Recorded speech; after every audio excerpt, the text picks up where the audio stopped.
Hi, it's Rabbi Alex and Cantor Frank. And we're going to tell you a little bit about the Passover Haggadah. Now, when you get the Passover Haggadah, you're like, what am I going to do with this? First of all, there's a ton of them. I have in my office over 20 different types, and I'm sure online there's probably hundreds and hundreds and hundreds. What does each one, what makes it different? Why should you do? What do you do when you pick it up? So I have a couple of examples here. We have the Maxwell House. This was given out by Maxwell Coffee Company for years and years and years, and lots of households have this. And similar to this one, this is one by Nathan Goldberg that a lot of houses have as well. I also have here one by the Reform Movement that we use in our Seder called the Open Door. It's a beautiful Haggadah. Our synagogue has a couple hundred copies of this. And I have the Reconstructionist version, which is called the Night of Questions, equally beautiful. So what do you do when you face, the Haggadah question? How do I use this? What do I do with it? So the first thing, almost every Haggadah will have the order at the beginning. And that's the original table of contents.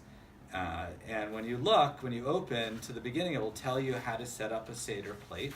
Here they have the picture, and in all of the other ones as well, they're going to have a basic picture of what the Seder plate is. That Seder plate is a storytelling guide. So look at it. If you don't want to put in exactly, you can get on YouTube how to set up a Seder plate, but the basic ingredients are there, and each of those components is a way of telling the story of Passover. Then there also is the list of the rituals of the Passover Seder. This is often sung. Cantor is going to sing this at our Passover Seder, and my 5-year-old, he'll be 5 tomorrow, my almost 5-year-old, he sings this constantly. He says, what's the next thing? And this is actually a table of contents, starting with Kiddush, so the blessing over the wine, washing your hands, eating the parsley, which is connected to the tears and the spring, and then most importantly, telling the story. So let's say you're not as familiar with the Haggadah.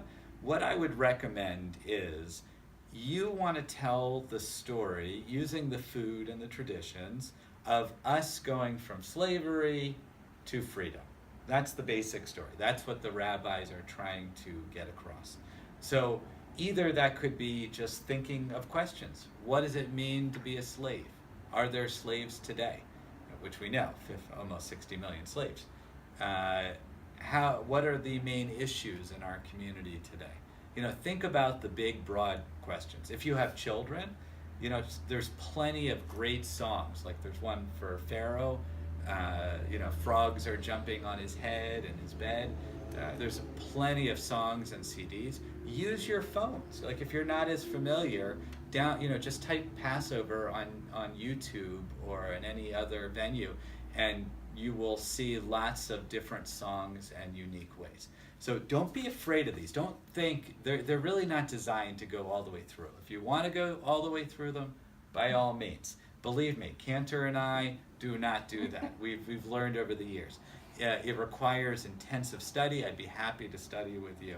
But it's a whole section of Talmud you basically have to learn to do it. What you should do is focus on the meaning of it, the enjoyment of it, eat the foods, the delicacies, and you are doing it.